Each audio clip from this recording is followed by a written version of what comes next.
Makanya Nabi ketat mengatakan, kata Nabi, "Shallu kama ra'aitumuni usalli." Salatlah kalian persis seperti melihat saya salat. Ada seorang bernama Khalid bin Rafi Az-Zuraiqi.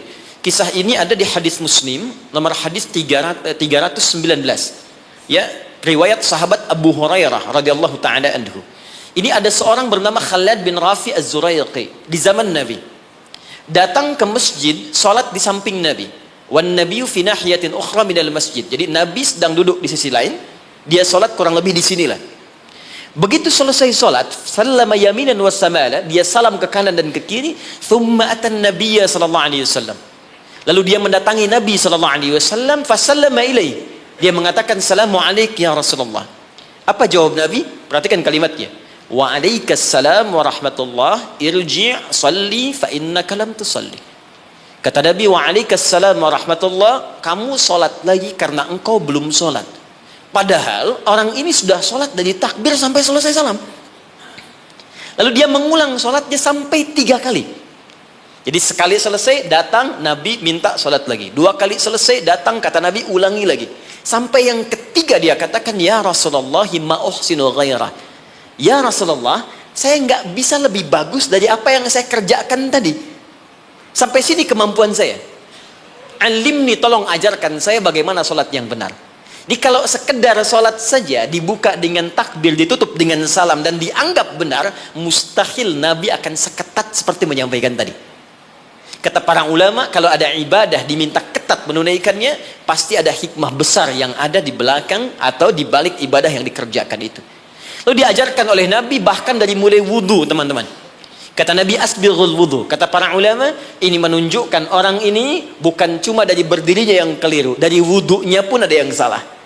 Jadi kalau orang dari wudhunya sudah keliru, cepat-cepat, asal basuh, asal usap, ini pasti akan berdampak pada keliru sholatnya. Tapi pertanyaannya, ada apa di balik sholat itu? Yang dahsyat, bahkan dari berdiri ini saja, kalau dipelajari dengan benar, itu ada bekal manajemen kehidupan yang sangat dahsyat. Dipraktekkan Abdurrahman bin Auf, hanya hikmah berdiri begini, 3 bulan jadi orang paling kaya nomor 3 di Madinah. Dan setahun jadi orang paling kaya nomor 1 di Madinah, yang kapaknya saja bahkan terbuat dari emas. Jadi bukan main-main. Rukuknya ada hikmahnya, sujud ada maknanya, terlebih bacaannya.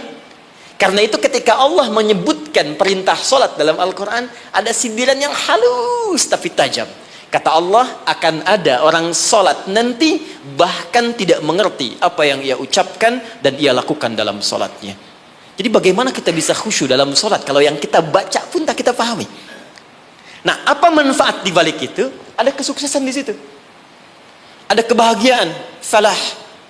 Nanti kalau saya turunkan lebih panjang lagi, tapi singkatnya, ketika kita diminta ibadah pun kepada Allah, hasilnya dikembalikan kepada kita.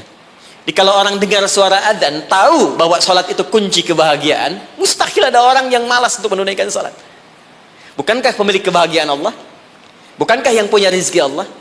Bukankah yang punya kedudukan Allah? Qulillahumma malikal mulki tu'til mulka man wa tanzi'ul mulka mimman.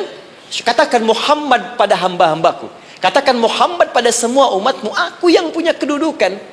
Aku titipkan pada siapa yang aku kehendaki. Anda menginginkan kedudukan, Anda pengen jabatan, Anda pengen harta, Anda jauh dari Allah, ya bagaimana bisa meraihnya? Karena itu ketika Anda datang kepada Allah, Anda meminta petunjuk, ya Allah bagaimana cara aku mendapatkannya? Diberikanlah jalan lewat sholat itu.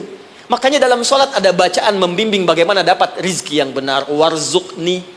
Bagaimana supaya Anda kerja nikmat tidak diganggu banyak orang, wajburni. Bagaimana supaya derajat kita diangkat, warfa'ni. Bagaimana supaya dijaga kesehatan, wa'afini. Bagaimana supaya mendapatkan kasih sayang dari teman-teman yang sekarang sedang kita bekerja. Karena boleh jadi Anda kerja, bagi Anda nikmat, bagi orang belum tentu. Karena itu nanti di fikih Quran, di manajemen bisnis dalam fikih Al-Quran, ada pernyataan begini. Ketika Anda sedang mengerjakan sesuatu yang besar, maka boleh jadi di sekeliling Anda pun mengincar hal yang sama yang sedang Anda kerjakan. Dan persaingan itu akan begitu ketat. Turunlah kemudian turunan-turunan yang ada di sekitaran itu. Siapa yang bisa menghentikan sifat iri hati di sekitaran teman-teman yang menginginkan proyek yang sama? Siapa yang bisa menghentikan hal-hal yang buruk yang mungkin menimpa ketika Anda mendapatkan tender yang sedang Anda kerjakan? Jika Anda tidak datang kepada yang punya kuasa lebih dari yang lainnya, maka bagaimana itu bisa dihentikan dalam pekerjaan Anda? Ini fungsinya sholat.